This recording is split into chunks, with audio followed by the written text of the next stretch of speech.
Many thanks for staying with us on Channels Television, and a warm welcome to you. You're watching the news at 5. I'm Ayotunde Balogun.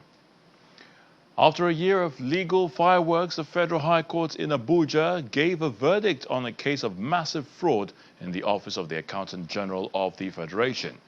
Today, the court convicted and sentenced a former Accountant General of the Federation, Mr. Chukwunyere Nwabwoku, to a 72-year jail term without an option of fine. Delivering judgment, Justice James Omotosho held that the Economic and Financial Crimes Commission, the EFCC, had been able to prove the 9-count money laundering charge beyond reasonable doubt. Mr. Nwabwoku was alleged to have perpetrated the act while serving as the Director of Finance and Accounts in the Ministry of Defense between 2019 and 2021. The judge observed that the evidence of the 9th prosecution witness that Mr. Nwabwoku voluntarily refunded part of the siphoned money of over 200 million naira during the investigation was not controverted by the defense. Justice Omotosho convicted Mr. Nwabwoku in all the 9 counts and sentenced him to 8 years imprisonment in each of the counts, making 72 years. However, the judge ordered that the counts run concurrently. Mr. Nwabwoku was arraigned on January the 15th of 2025 on a 9-count amended charge and was then admitted to a 500 million naira bail with 2 sureties in the like sum. Now, the Court of Appeal of Niger has awarded 10 million naira in costs against the National Pension Commission for unfair labor practices involving 20 aggrieved staff. Now, the appellate court set aside an earlier ruling by the National Industrial Court, declaring the workers' appeal valid and deserving of relief. In a unanimous decision led by Bilkisu Aliu alongside Justices Donato Sokorowa and Oyebisi Omole Oyewumi, the court nullified the June 13, 2023 judgment, which had dismissed the workers' claims. The panel held that the recruitment process, ranging from job advertisements to issuance and acceptance of employment letters, constituted a binding contract. The dispute stemmed from the experience of the workers who resumed duty in May of 2017, but were neither assigned roles nor paid salaries. Despite repeated communication with the Commission, they were left in limbo for years after being asked to await further directives that never came. Describing the situation as unjustifiable, the court ruled in favor of the workers and criticized the prolonged hardship they endured. It also cited the unnecessary burden of litigation since 2022, affirming that PenCom's actions amounted to unfair labor practices. In Ogun, the State Attorney General and Commissioner for Justice, Oluwashina Ogungbade, has announced that the establishment of the Abeokuta Division of the Court of Appeal is aimed at deepening access to justice and bringing appellate adjudication closer to the people of Ogun State. He stated that a review by the Ministry of Justice showed that a clear majority of appeals currently heard by the Ibadan Division of the Court of Appeal emanate from Ogun State. He noted that the absence of a division within the state has over the years increased the financial burden on litigants and legal practitioners, and in some instances contributed to delays in the resolution of appeals. The Commissioner reaffirmed the commitment of the state government to justice sector reforms that democratize access to justice, strengthen institutions, and ensure efficient delivery of judicial services in the state. You see, firstly, we have to go back to the what we all know and what we all pride ourselves in, and which is that Ogun State is a prime destination for investors. And you see, one of the things that investors look at when they want to come to a location is the ease with which disputes will be resolved. Because when you have business, the volume of which we feel will happen here, it is inevitable that there will be disputes here and there. So when these disputes happen, they should be resolved in quick time. Now there's an appellate process. After the High Court delivers judgment, the matter will go to the Court of Appeal, then from there, perhaps to the Supreme Court. So the experience before now has been that it takes a long time. And as a matter of fact, the reports we have show that a large percentage, perhaps as high as 60–70% of the cases of the appeals that are heard in the Ibadan Division of the Court of Appeal emanate from judgments delivered here in Ogun State. But then they now have to compete with cases which also emanate from Oyo State. So if we have this court here, as we will have, as we are preparing, already laying the groundwork for its takeoff, it will ease justice delivery because the cases will now be determined, appeals will be determined in faster time. And that, of course, will bring about more investor confidence. Then aside from investment, even the populace, the people who have disputes which go to these courts, land matters, matrimonial issues, simple contracts, will have their cases determined in good time. And that, I believe, is one that will have a spiral effect on law and order in Ogun State. We head to Kano State, where the Kano metropolis was agog at the weekend with the annual Kwankwasiyya event, a platform which is used to mobilize the youth and community members for politics and other social activities. Former Labour Party presidential candidate Peter Obi, Governor of Oyo State Seyi Makinde, and former Governor of Bayelsa State Senator Seriki Dixon were amongst the special dignitaries that attended this year's event.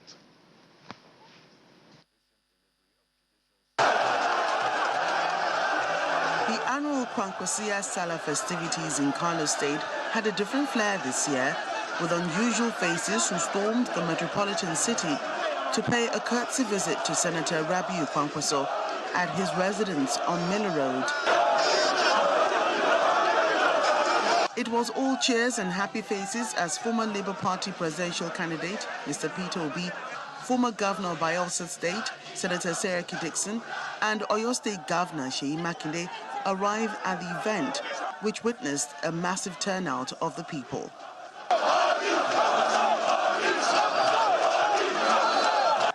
Mr. Obi acknowledges the cheers from the crowd and wishes them happy celebrations.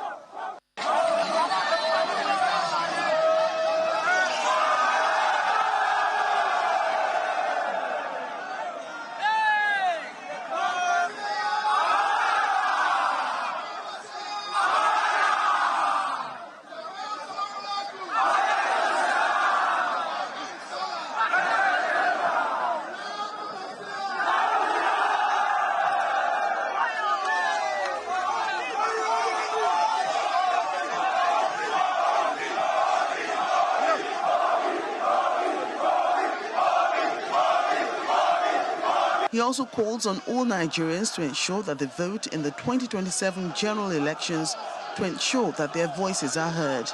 Here, basically, in spirit of the Salah, to pay courtesy call and respect to Kwankwaso. You can see the atmosphere in Kano, showing that the people are with him and the people desire change. All we are saying, we want to build a united Nigeria where there will be security of life and property. We can have peace, invest in pulling people out of poverty. Kano is critical to that type of leadership.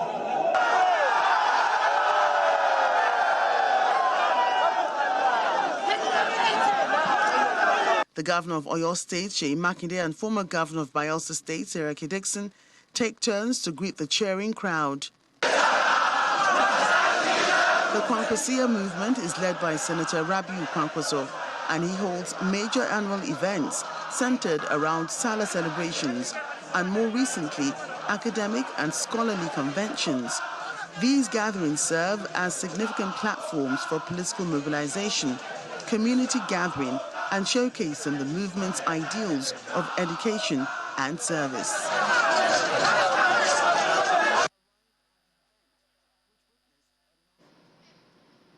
Some worrying news coming out from Niger State, where suspected bandits have reportedly blown up a key bridge linking Wawa and Luma communities in Borgo local government area, cutting off a vital route and disrupting daily life. The attack, which occurred in the early hours of today, has left residents stranded and restricted movement between the affected towns. The destroyed bridge, said to be the only access point in the area, has brought economic activities to a standstill. Traders and buyers were unable to access the popular Babana border market, usually held on Mondays, forcing a suspension of business. Local sources there described the situation as devastating, noting that the bridge is central to trade and social interaction among the surrounding communities. Calls have already been made to both the federal and state authorities for urgent reconstruction to restore normalcy. Now confirming the incident, police spokesperson Kwankwasiyya said suspected terrorists carried out the attack using explosive devices. He adds that the act appears aimed at undermining ongoing security efforts while assuring that intensified operations are underway to secure the area and protect residents. A community leader in Ozoro Kingdom in Delta State, Kwankwasiyya, has apologized over an alleged rape incident reported during a recent festival, describing the situation as deeply troubling and unacceptable.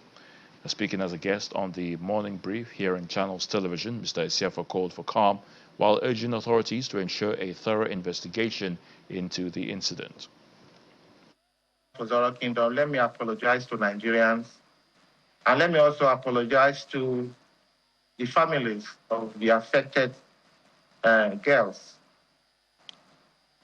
I want to start by saying Ozoro is a big kingdom, and Ozoro has 5 communities. This particular year, the Almedo Festival has not been done for some years, but this particular year, the chief priest, saw it necessary, to pray for the women in Oramudu community and also go to their farms to offer prayers to the gods community.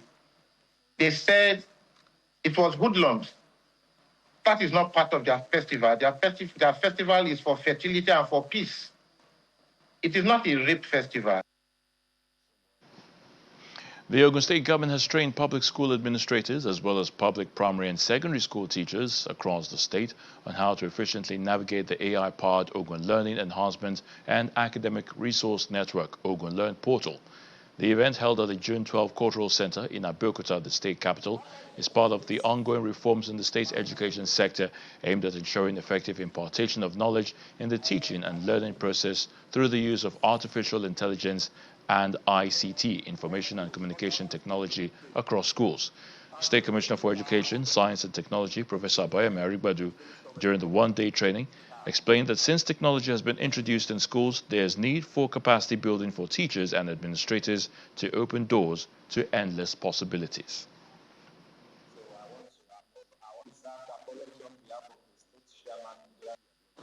I'm not saying government should not provide for us, but I want to challenge you.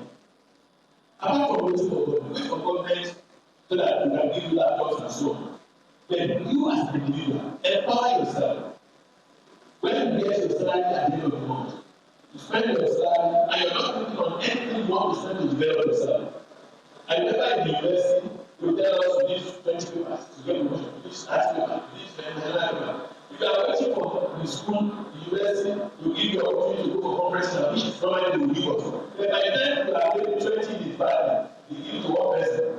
The next one will say, you are upon once, you give another person.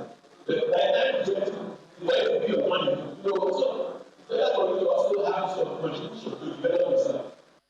Motorists and commuters in the Okeogun axis of Oyo State can now heave a sigh of relief as some of the bad roads within the area are now getting some attention of the federal government as rehabilitation work intensifies on the roads. Now, the Federal Road Maintenance Agency, FEMA, commenced the rehabilitation of the roads in the Okeogun area to ease the burden of road crashes, poor transportation modes for farm produce, and other effects caused by the deplorable state of the roads in the agrarian zone of Oyo State. Okeogun zone of Oyo State is the food basket of the state, as it is the area with the most agrarian settlements across the state. This accounts for the critical role played in this zone in the state's economy, as more than 60% of food crops consumed within the state and beyond come from this area. This informs the recent heavy investment on the roads within that axis to transport farm produce to city centers within Oyo State and neighboring states. Some of the roads, however, have been in deplorable state for some time, and rehabilitation work, especially on federal roads, was halted because of security concerns in the area. Now, work has resumed and about 2 kilometers of the road has been fixed between Kishi, Agoare, and Shaki areas of Okiogun. I'm satisfied with the level of work done so far, and it's part of the effort of the FEMA, the management, to actually deliver a mandate of making all roads motorable. This is Agoare to Shaki Road, and we have decided to intervene here because of the sectional failures, and motorists have actually been happy about it. So we have intervened on this project, and we have another project that is between Ogumosho and Igbeti, which we're waiting for the contractors to report and commence work. But as you can see, this project is almost completed, and I want to commend the Oyo State FRME and his team for a job well done. The project, which is being carried out through direct labor, is very crucial as some of the roads being rehabilitated were roads constructed between 1979 to 1980, which have not been adequately maintained by the users. The major problem we have in Nigeria is not the problem of government per se. It's a problem of our culture. Maintenance is one of the things that we are lacking. In anything that we do, until we come back to that basis in ensuring that all these items are being attended to at the appropriate time, things we get on will not keep better. It's not only on road alone, even in infrastructures, structures, building our offices and all the rest. The major challenges we have here was an issue with the washouts. We never envisaged it before. But while we are doing the site clearing, we noticed that a section of that road has been washed out, which we are currently attending to. But we have started the asphalting work right from the rear, from the starting point at kilometer 268, and we are moving in Shaki. The rehabilitation, according to some of the road users, will minimize the reported carnage on the road and reduce the cost of transporting farm produce to various markets in the area and beyond. We appreciate we appreciate the government for this wonderful project, for giving us this opportunity, that because before your intervention, this road is nothing to write home about. But today is feasible to the blind that the federal government has assisted us in rehabilitating the road and making it a motorable one once again. We pray. We're having a series of the problem, bad road before Soro Tande, and after Soro as well. But we even prefer that place than this place. So we are using this million toward the federal government, if they can even come to our rescue over there, because there are a lot of atrocities that is being committed, you understand, through the bad road in that place. So that's just it. The rehabilitated Agoare axis spans from Isenyi with a total of about 306 kilometers of the road, and the section repaired is about 268 kilometers, with approximately 2 kilometers of rehabilitation work done. FERMA notes that one of the major constraints is funding, and efforts are underway to ensure that the House of Representatives and the Senate Committee on FERMA work on how to increase the allocation given to FERMA.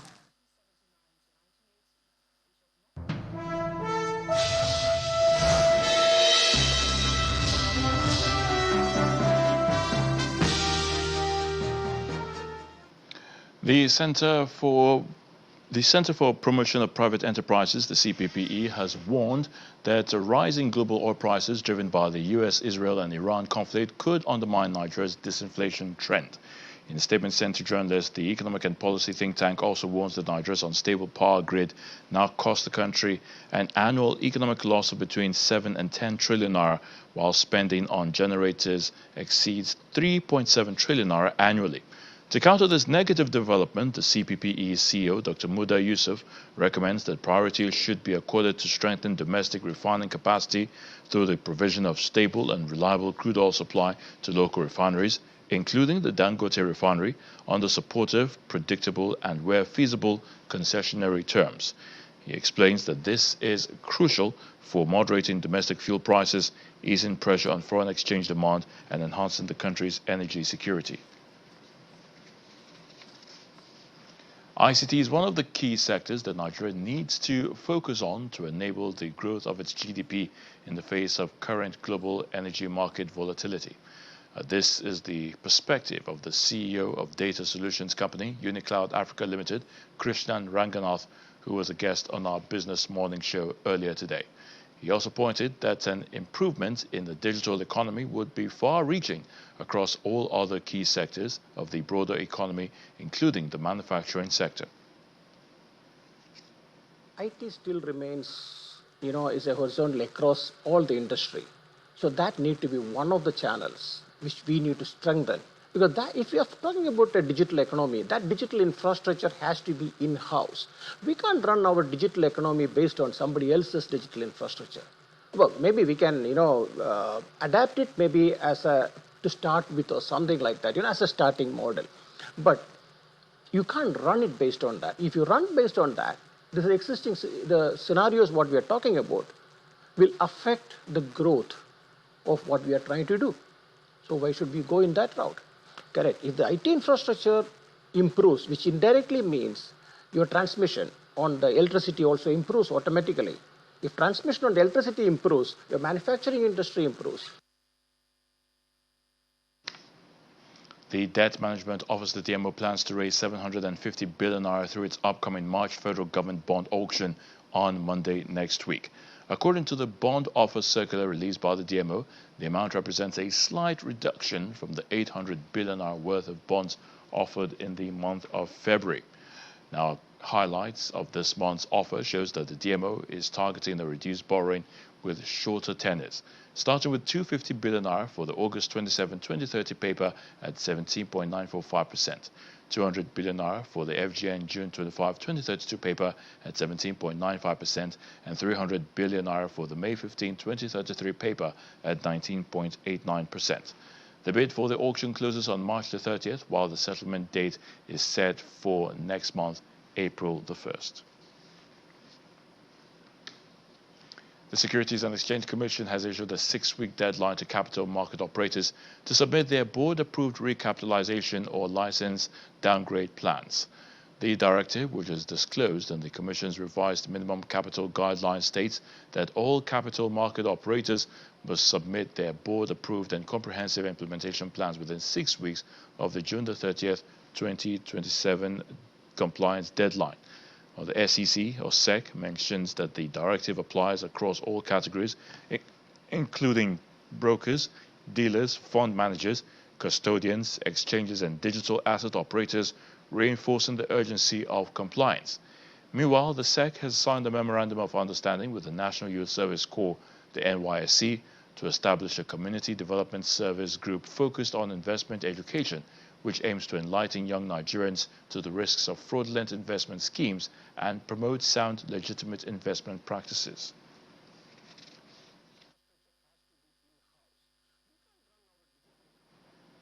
And that's news at 5. Many thanks for watching. I'm Ayotunde Balogun. The World Today is up next.